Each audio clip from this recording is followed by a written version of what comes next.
Silikali ya Kaundi ya Masaku Niyaikiithisya Muvea wa Ukui wa Enenthi Vamwe na Athukumi Mawo Kana Nikuendeea kuothea maunduni Maukui na Amendeeo Nikana Kukilya na Kwailya Ukwati ainena kavina nikala wanengane rasmi mini basi kumiisya kampuni wa umau wa Sako Ngavana wa Masaku Mwandu Wavinya ndeti ni wakulya toi mangali na enengali kwisilia mbeange wa isio ila mathukumia na kwa kusia manja kana kwa manja uthukumi wo Wavinya ni wakathia mulati wa umau wa iwete kana nuthi kuvingwa mnyanya ya Mawea katikati wa kaunti ya Masaku. Faith Mwaniki nukuelezea.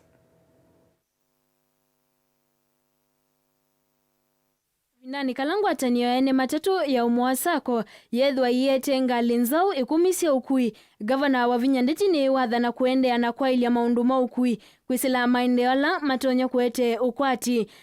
The only thing I can do is support you so that you can employ the youth of Machakos County. Asanteni sana.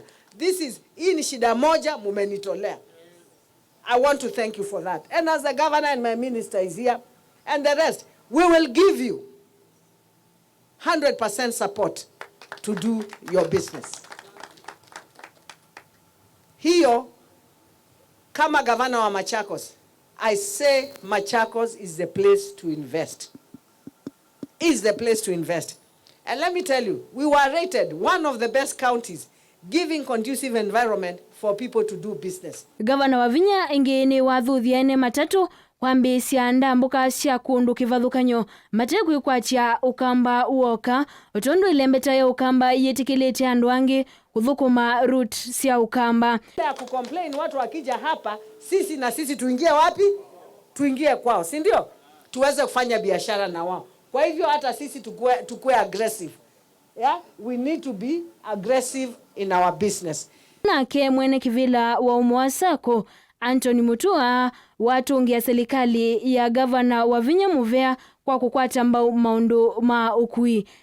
As a Sako, we appreciate the cordial relationship we enjoy with the county government. Your vision of chakula mezani, pesa mfukoni is a vision we proudly support because with the transport sector is a major driver of economic growth and employment. The acquisition of these 20 buses is not merely an investment in our transport, it is an investment in people. It means more jobs for the drivers, conductors, mechanics, cleaners, fuel attendants, and many people who depend on this industry. Ndiripoti ya vilingwa Mauvonye nita wa Faith wa Mwaniki.